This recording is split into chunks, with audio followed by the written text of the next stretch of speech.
He'd like to see me, texted just before. It's the 4th time this week. Couldn't ask for much more. He seems to like me. I'm not sure what to do. Keeps asking more questions. I answer just a few. I'm scared of letting him in. He might not like what he sees. He might change his mind when he knows more about me. You say I'm charismatic. You say you like my smile. I wonder when he'll change his mind, 'cause he'll change it in a while. I've made some bad choices, chose men that were no good. How do I know this time you're someone that I should let in? I'm scared of letting him in. He might not like what he sees. He might change his mind when he knows more about me. I've been building up these walls, they're holding me up. This is who I am, but he's breaking down these walls. I'm shutting him out. This is who I am. How do I know I can trust you, that you'll like what you see here? How do I know you won't rip apart my fragile heart? My greatest fear, letting you in, letting you in. I'm scared of letting you in. You might not like what you see.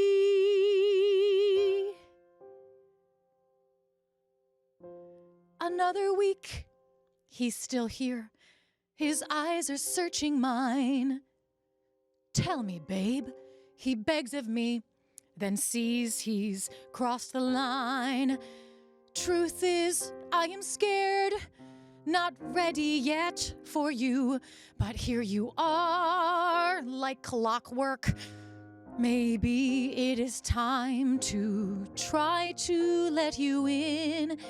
You might not like what you see. You might change your mind when you know more, but I'll try to let you in. Please don't change your mind about me.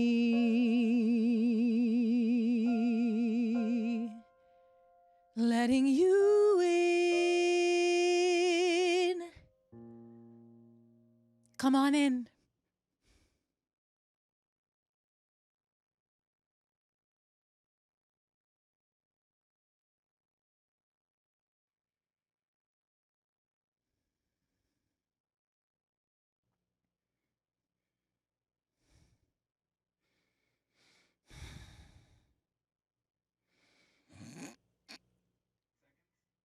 Again?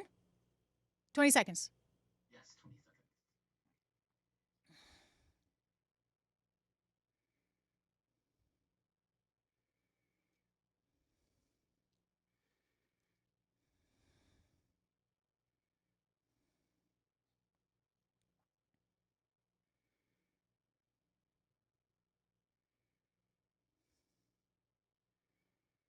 Ten, nine, 8, 7, 6,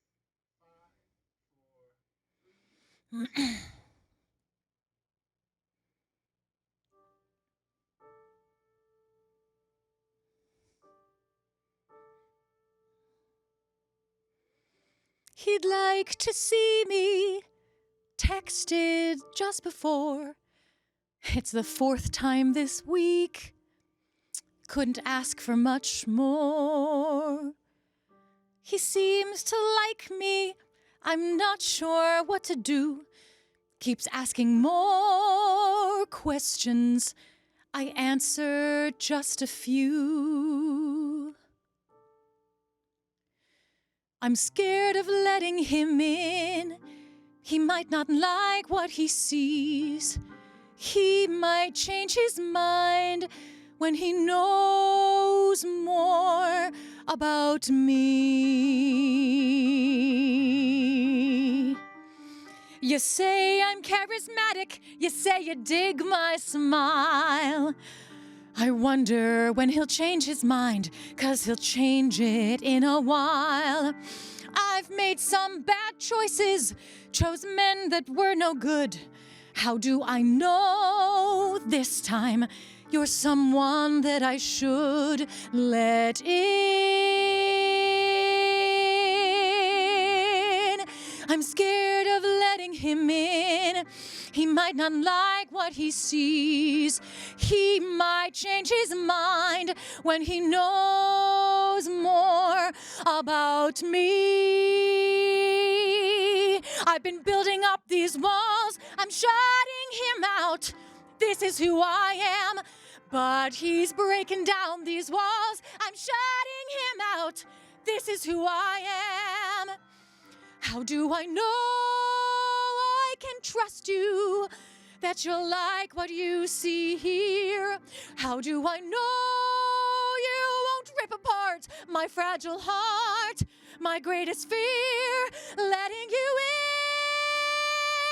in, letting you in. I'm scared of letting you in.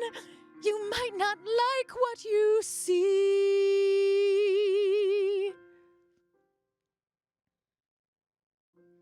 Another week, he's still here. His eyes are searching mine. Tell me, babe, he begs of me, then sees he's crossed the line. Truth is, I am scared, not ready yet for you, but here you are, like clockwork. Maybe it is time to try to let you in. You might not like what you see. You might change your mind when you know more, but I'll try to let you in. Please don't change your mind about me. Letting you in. Come on in.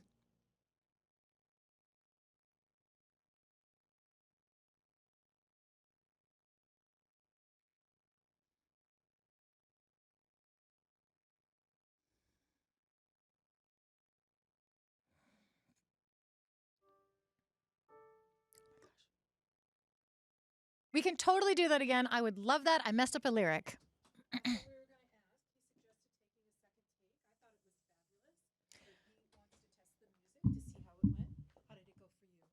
I messed up a lyric. Oh, okay. But other than that, I'm happy to do it twice. Okay. Is that okay with you? Yeah. 3 at a time? And we're gonna do as much as we can, right? Because it's like 4:15. All right. Isn't that amazing? I know. Okay, let me grab a drink and we can set whenever he's ready.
Again?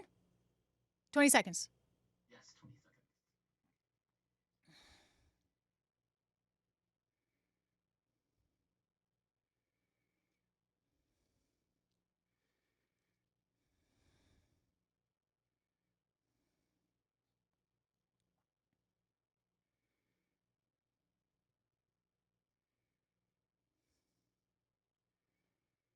10, 9, 8, 7, 6,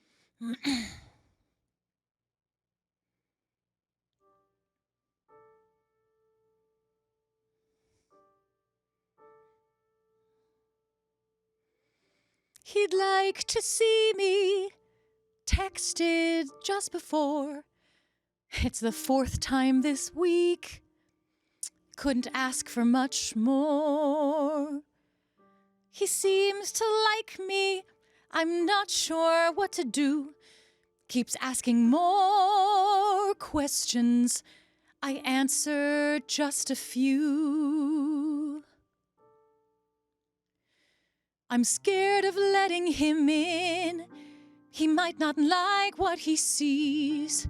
He might change his mind when he knows more about me.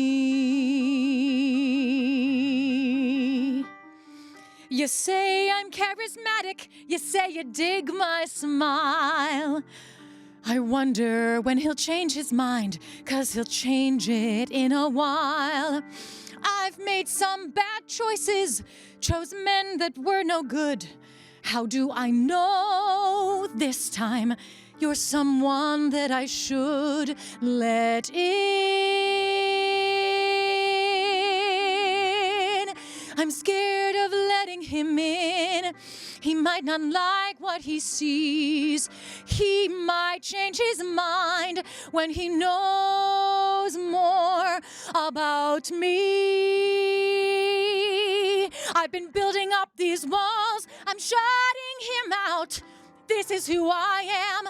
But he's breaking down these walls. I'm shutting him out. This is who I am.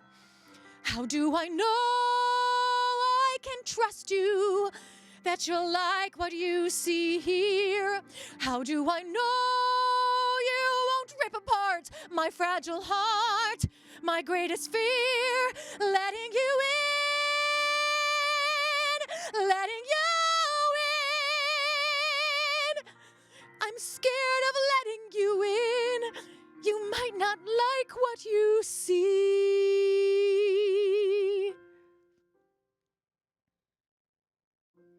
Another week, he's still here. His eyes are searching mine. Tell me, babe, he begs of me, then sees he's crossed the line. Truth is, I am scared, not ready yet for you, but here you are, like clockwork. Maybe it is time to try to let you in. You might not like what you see. You might change your mind when you know more, but I'll try to let you in. Please don't change your mind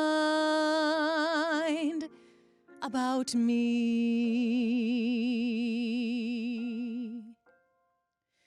Letting you in. Come on in.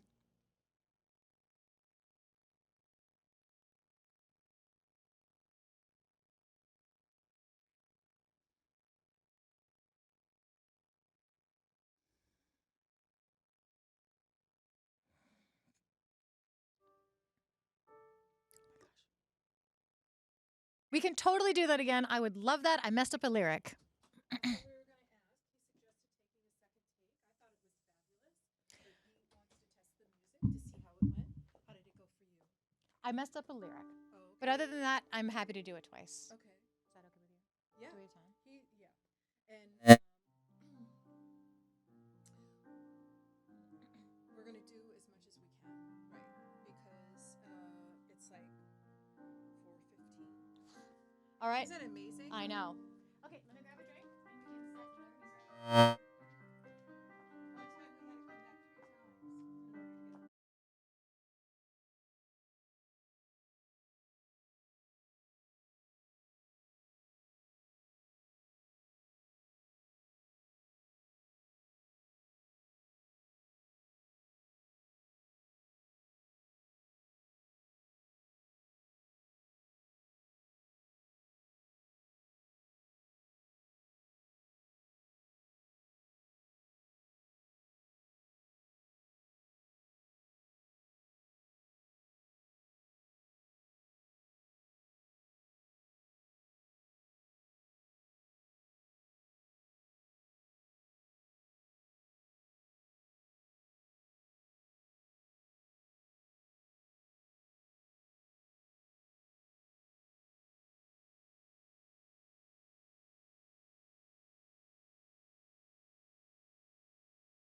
5, 4, 3.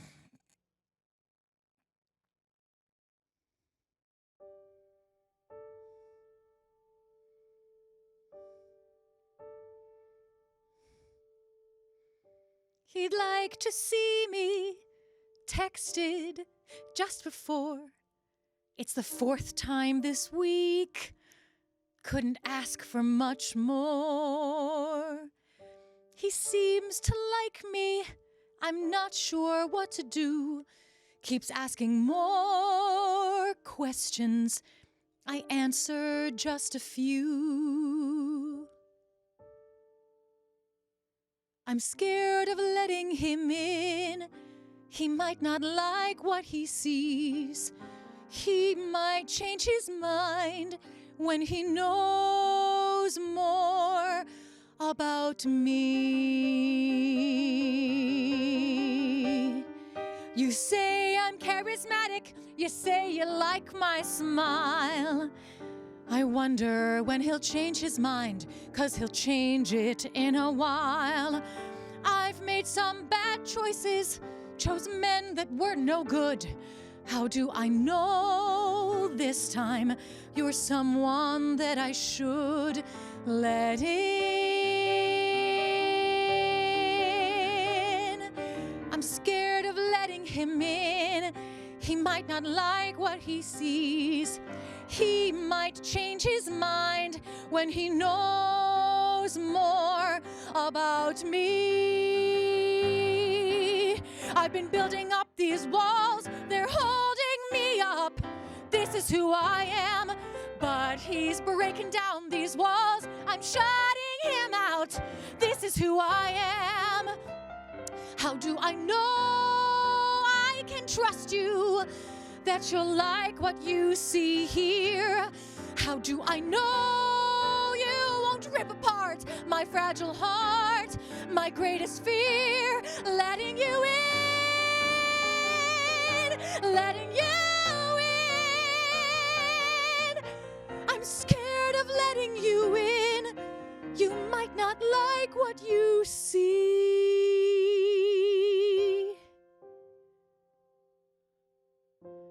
Another week, he's still here. His eyes are searching mine. Tell me, babe, he begs of me, then sees he's crossed the line. Truth is, I am scared, not ready yet for you, but here you are, like clockwork, Maybe it is time to try to let you in. You might not like what you see.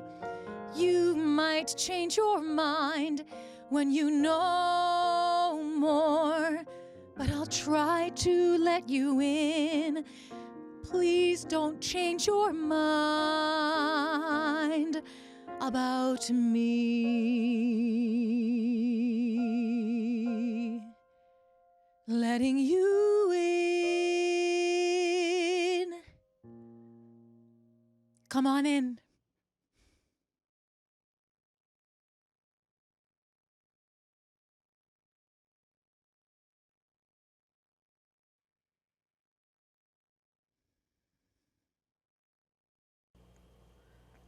All right, have a good time.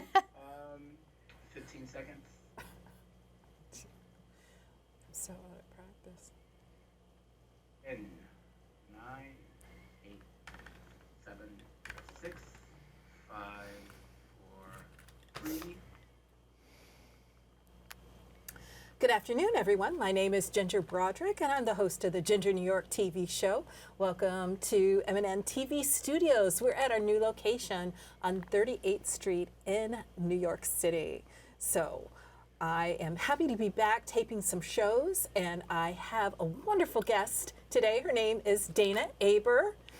Dana, welcome. Hi, Ginger. Hello. Thanks for having me back. Yes, you were on the show several years ago with our mutual friend, Kimberly Faye Greenberg Yes. of Fanny Bryce fame. Yes, and she's a new author too. Yes, so helpful. I mean, such a good friend and such a fantastic person to have in touch, to have us be in touch with. Yeah, so congratulations. Shout out to Kimberly. Shout out to Kimberly. Yeah.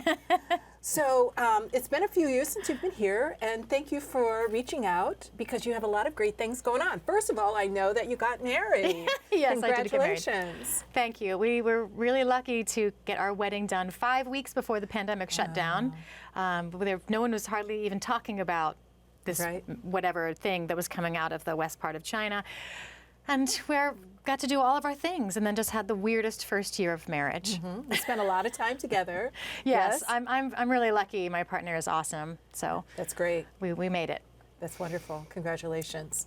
And it's been a few years, right? 3 years. You just celebrated her. Yeah, I guess so. anniversary? It'll be 3 years this January. Okay, great. Very good. Congratulations. Thank you. So during this time, you've been working on a project. Oh my gosh, yes, thank you. I'm really excited to be a host, to be producing with AMT Theater on 45th and 9th. It's my off-Broadway debut as a playwright, a one-person musical, Baggage at the Door. That's exciting. Congratulations. Thank you. I'm still practicing saying that. I bet it took a long time to write this play.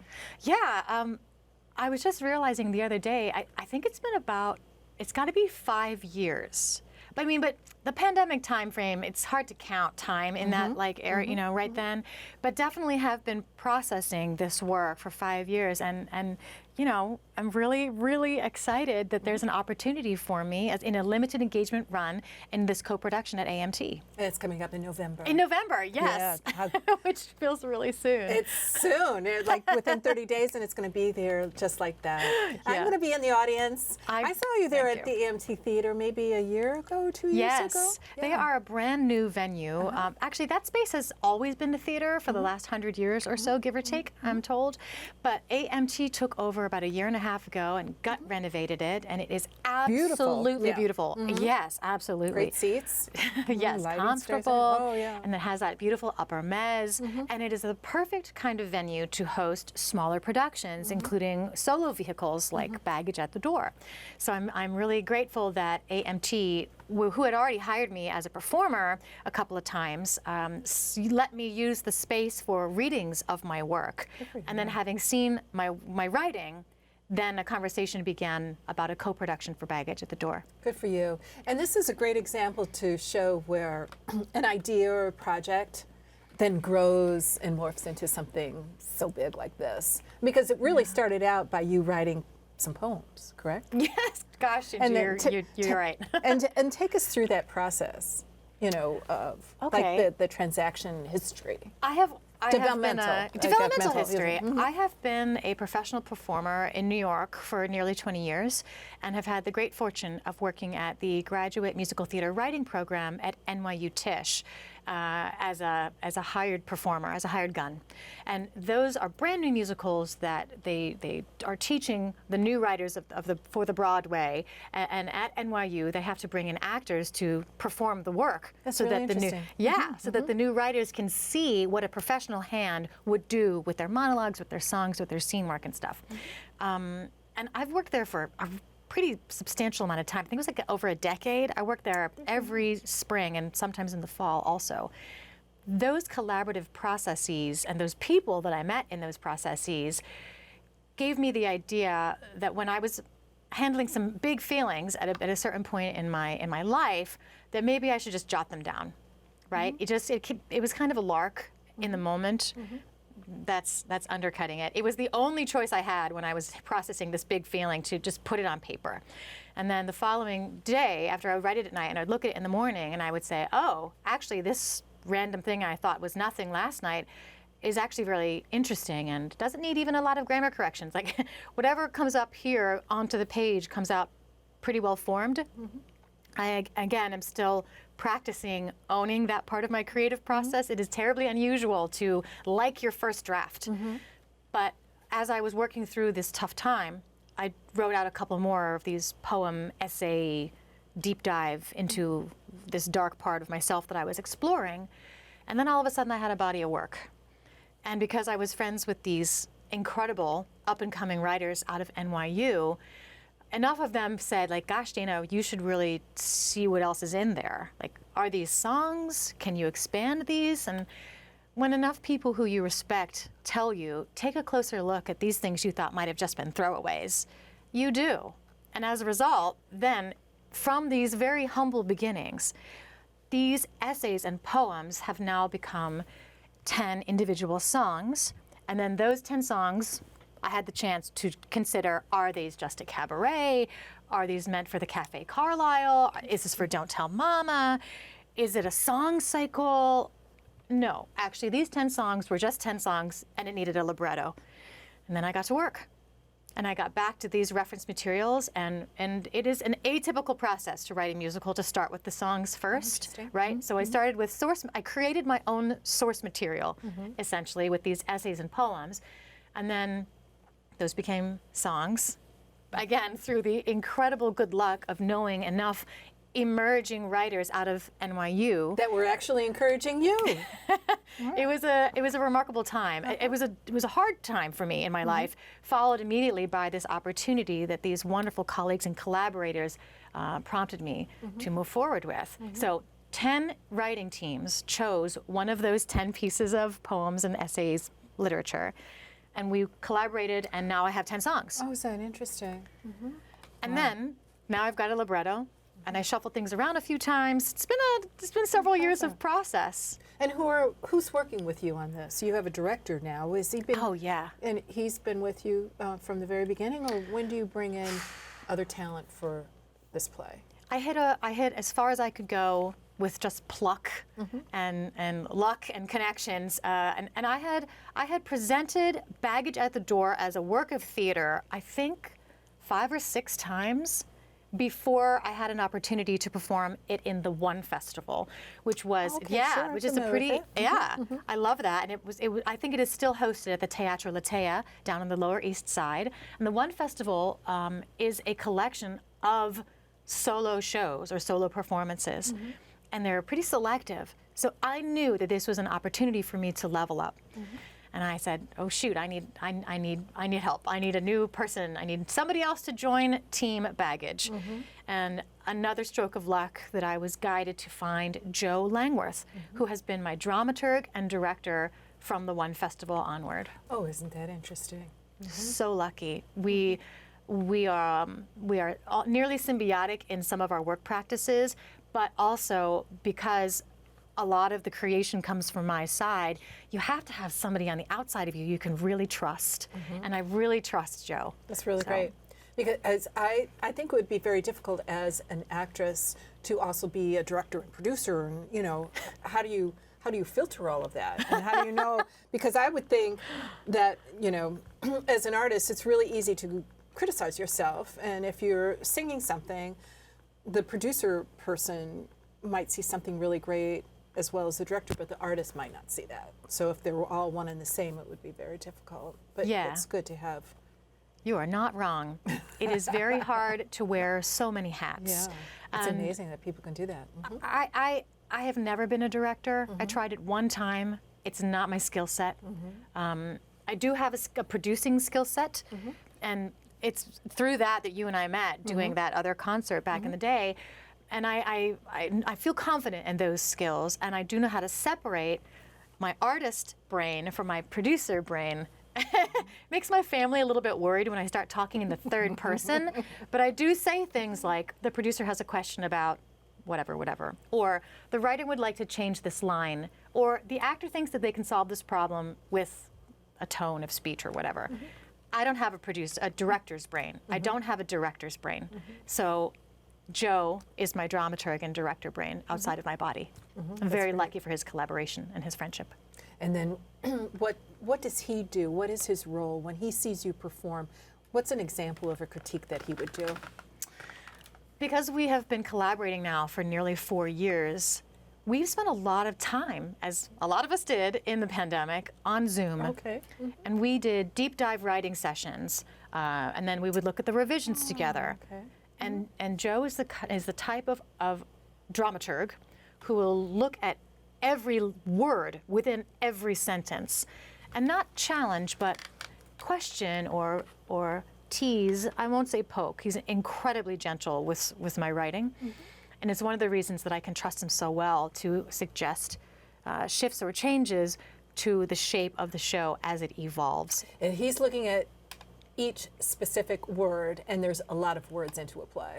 It's true. Oh my. Yeah, you know, and so one of the other interesting parts of our collaboration is that because I often enjoy my own first drafts, okay, can put, you know, I have a healthy dose of ego in there for sure, but I've also done a lot of new plays, and I know that my first drafts are not terrible.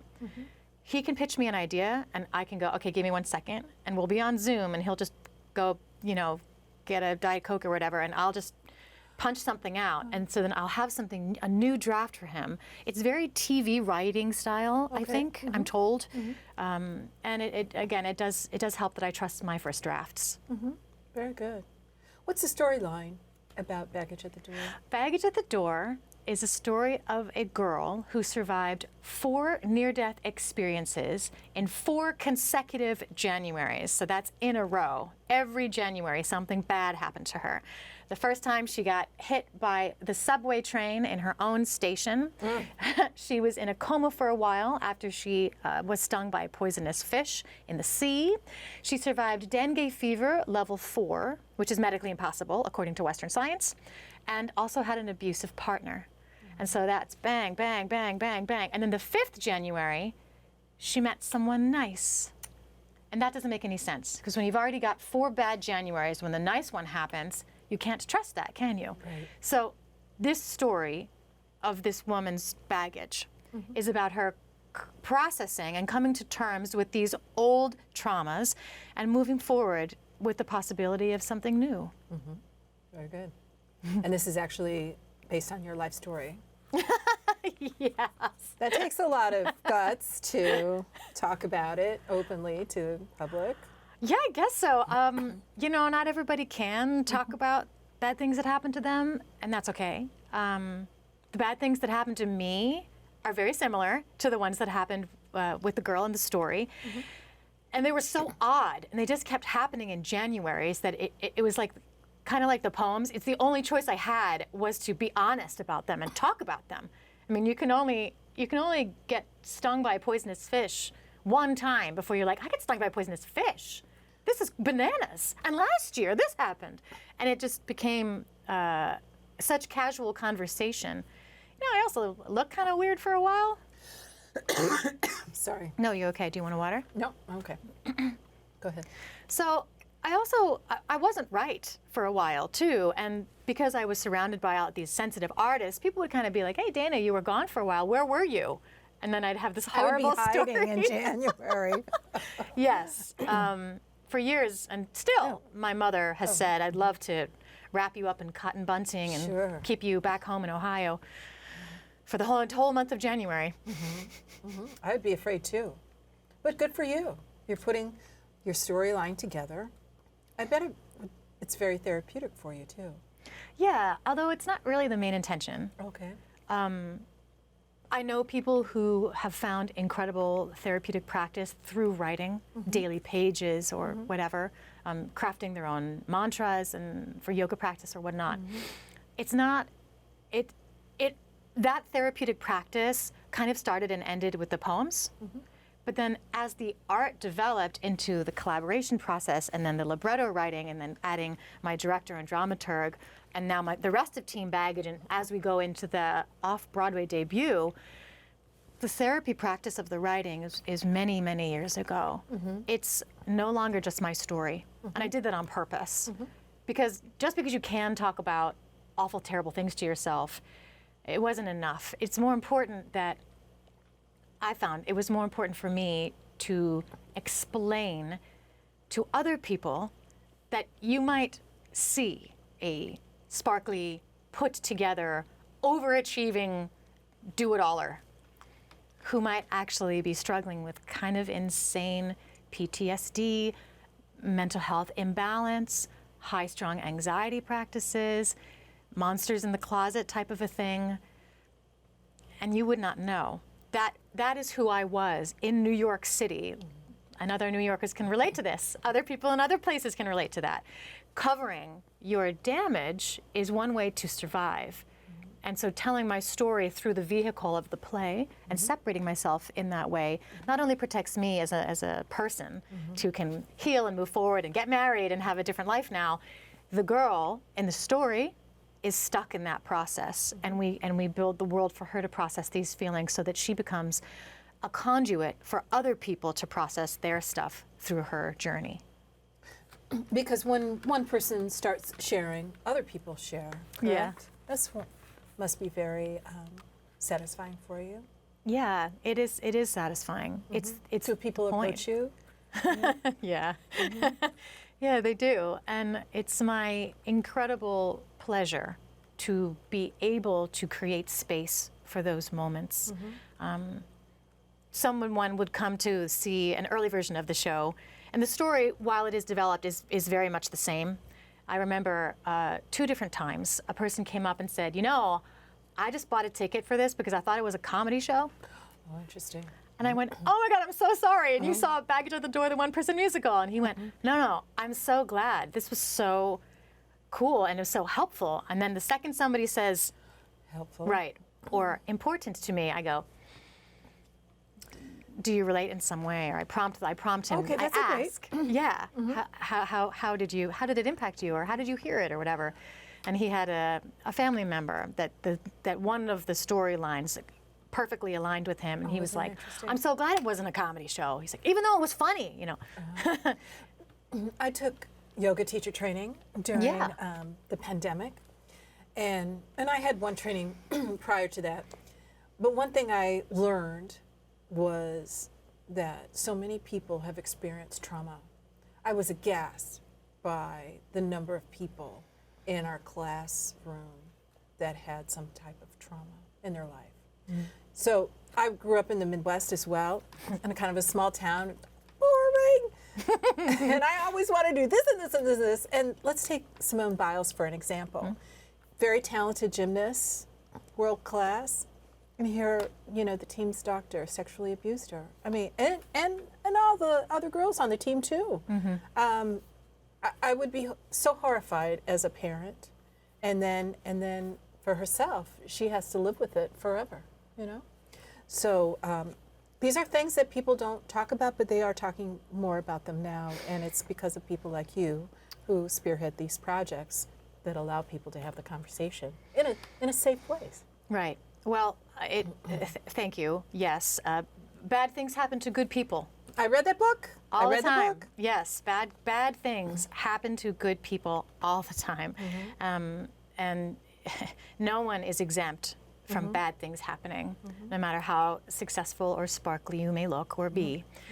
So, yeah, I'm grateful that it is within my wheelhouse to be able to talk about what happened to me through the safety of my well-crafted piece of theater, to create the opportunity to destigmatize conversations about mental health, healing, and recovery. And you're working with an organization? Yes. The Journey? The Fountain House. The Fountain House. Fountain House, yes. They are an incredible New York City organization. They have a clubhouse right in Hell's Kitchen, just up the street. Yeah. Takes up nearly an entire city block and has a variety of resources within all the buildings. And they offer care, community, and support for all kinds of New Yorkers who are in need of assistance for mental health issues and for mental health recovery. Is this for children as well? I think that they're particularly focused on the adult sector, but their partner organization, Bring Change to Mind, is meant for the younger set. And they actually have a high school here in New York City. That's incredible. Yeah, Bring Change to Mind. They are remarkable. Between Fountain House and Bring Change to Mind, I am really, really delighted to be aligned with them in this process of creating more conversation and safe places to talk about stuff. Good for you. I've never heard of the organization, and you know, it's really wonderful to see how people are helping others recover. Yeah, they actually have. They have two locations in New York. One in the Bronx, and one here in Midtown. And I think they service. I don't want to get the statistic wrong, but I think they service like 1,800 people. That's a lot. It's a huge amount of New Yorkers, and that's just the adult set. And that's Do you not know the what kids. qualifies someone to get into to enter one of their programs? I don't. Yeah, I'm actually. Well, I can tell you that if I'd known about the resource myself, granted, I did not look because I was avoiding my problems. But if I had found them when I was struggling, I might have had a different path. And I'm wondering if it's arts-based, you know, people who are in the theater, or is it just open to the general public? Oh, it's 100%. Oh, the Fountain House organization cares for every kind of person. Isn't that something? It is remarkable, and their programming spans an entire range of interests.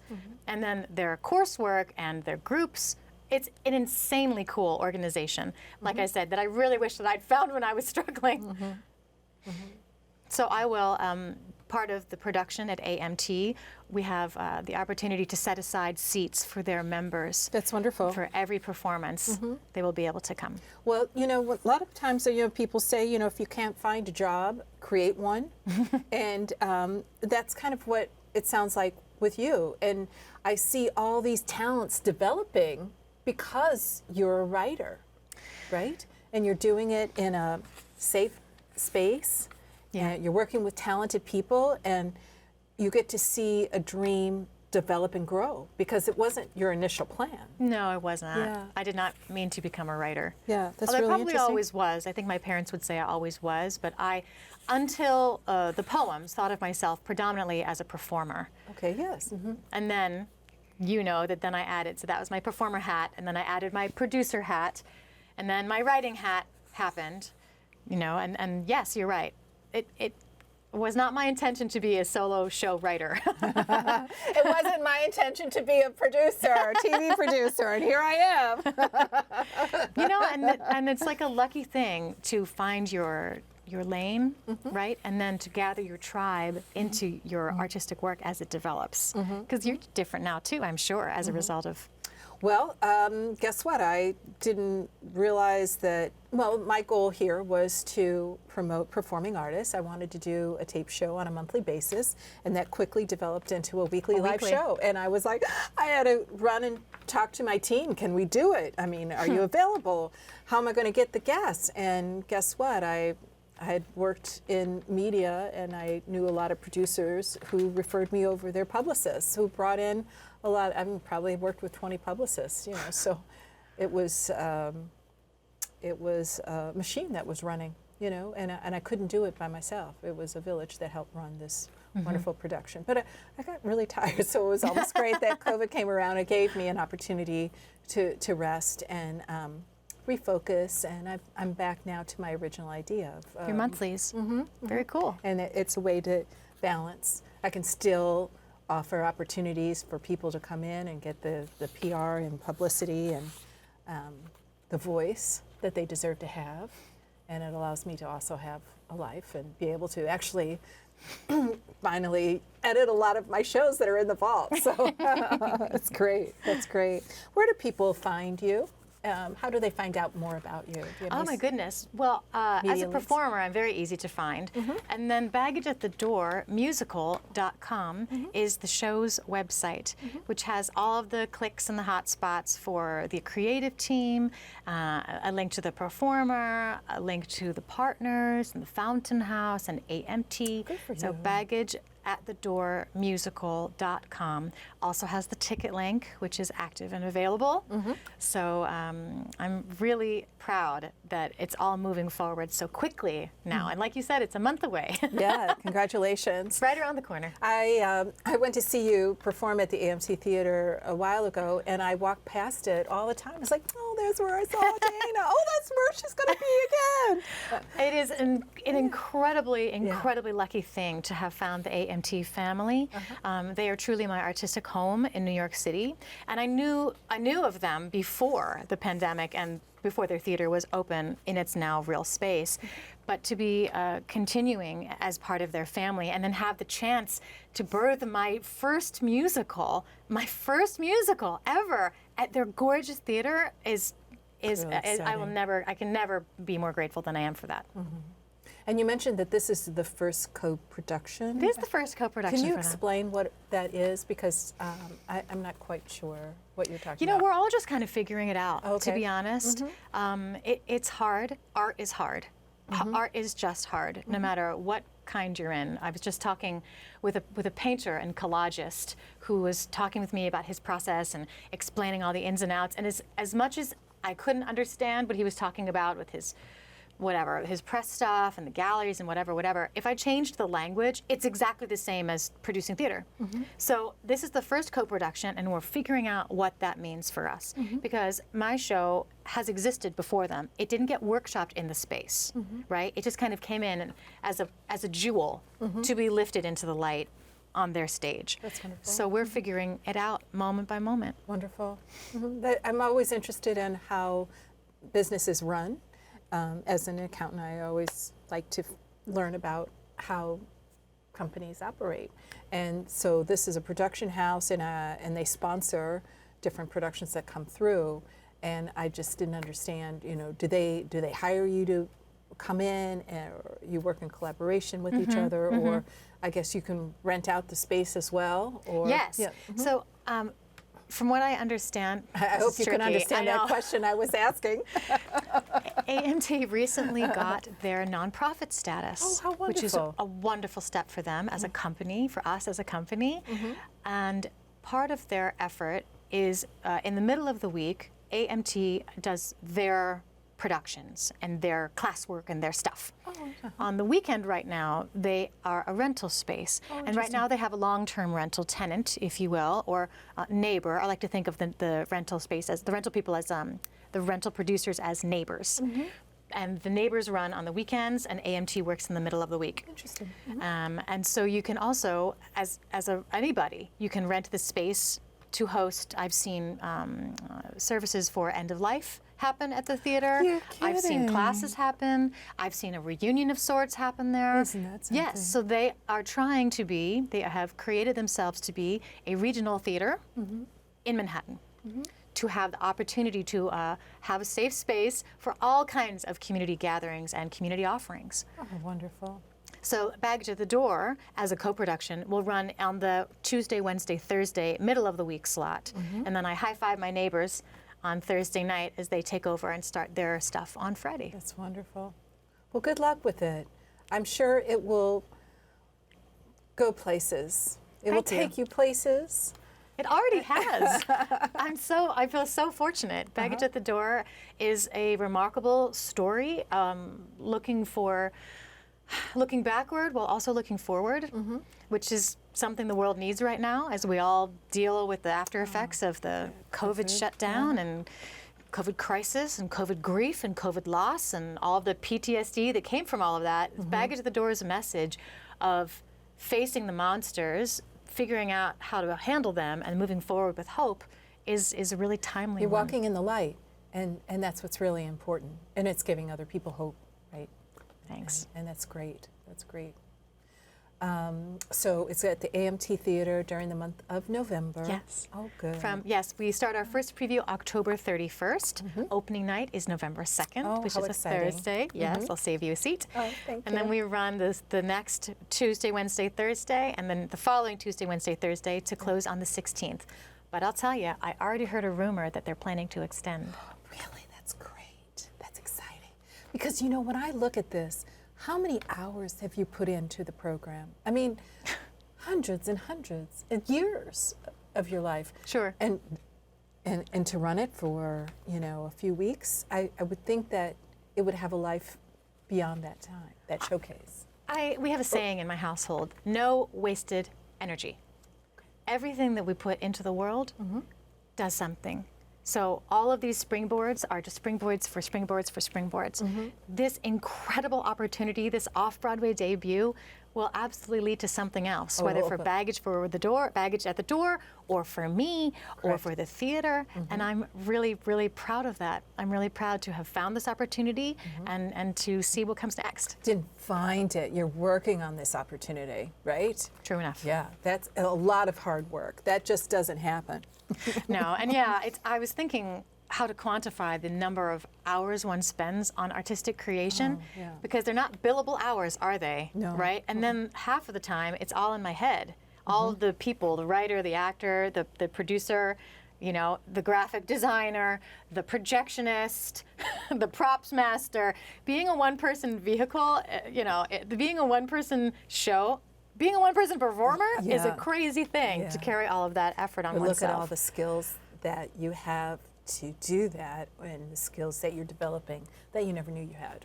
You know? And to gather good people onto team baggage Yeah. means that, you know, we're driving on the straight now. That's wonderful. And that's the whole message of our life, right? To enjoy, create, share. And find good people to share with. Yeah, very good.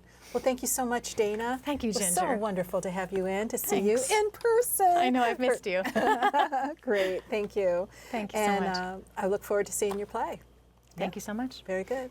I want to thank everyone. There you go.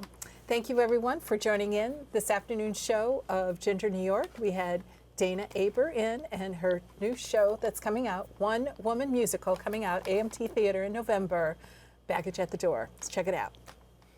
Great. Thank you, Dana. Yay!